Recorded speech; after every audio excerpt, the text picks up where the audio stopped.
And here is the Writer's Almanac for Saturday, the 27th of January, 2018. It's the birthday of Wolfgang Amadeus Mozart, born in Salzburg, Austria, 1756, who only lived for 35 years. But he started early, child prodigy from a family of musicians, toured all over Europe, wrote his first opera at the age of 11. He died at the age of 35 in mysterious circumstances. There's a popular image of him dying poor, miserable, working on a funeral requiem as he died. But overall, his final year was a productive one. He was living in Vienna. He was still getting commissions. He didn't have a lot of money that year, but then again, he rarely did. He and his wife, Constanze, never seemed able to live on what Mozart made. It was a busy year. In the first months of 1791, he wrote dance music for the winter balls at the court.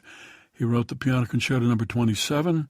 In the summer, a messenger came asking Mozart to write a requiem for his patron, Count Franz von Walsegg, who had lost his wife, wanted to commission a requiem in her honor. Mozart was working on the opera La Clemenza de Tito to celebrate the coronation of Emperor Leopold as King of Bohemia, which premiered in early September.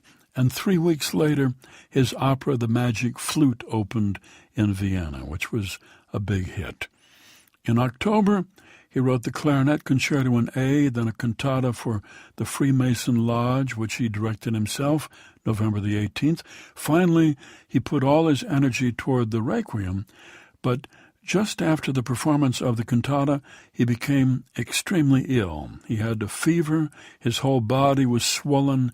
He continued writing the Requiem right up until he died, which was only 2 weeks after he became sick. And he died on December the 5th, 1791, was buried in a mass unmarked grave, which was a common practice for the middle class of Vienna. Nobody knows what his illness was. There are many theories about it: rheumatic fever, tuberculosis, syphilis, congestive heart failure, kidney disease, poisoning. But today is his birthday, 1756. Mozart, who said music in even the most terrible situations must never offend the ear, but always remain a source of pleasure. Here's a poem for today by Dorian Laux, Against Endings. On the street outside the window, someone is talking to someone else. A baffling song, no words, only the music of voices, low contralto of questions, laughter's plucked strings, voices in darkness, below stars where someone straddles a bike up on the balls of his feet and someone else stands firm on a curb, her arms crossed, 2 dogs nearby, listening to the human duet, stars falling through a summer night, a sudden car passing, rap song thumping, but the voices, unhurried, return, obligatos afloat on the humid air, tiny votives wavering as porch lights go out, not wanting it to stop, and Mars rising over the flower shop, up through the telephone wires.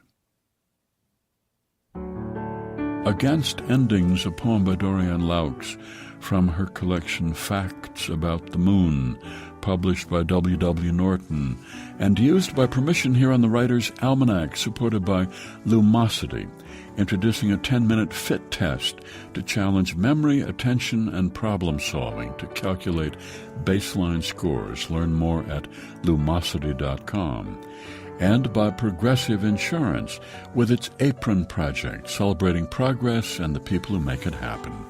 Produced by Joy Biles, assisted by Teresa Burgess. Be well, do good work, and keep in touch.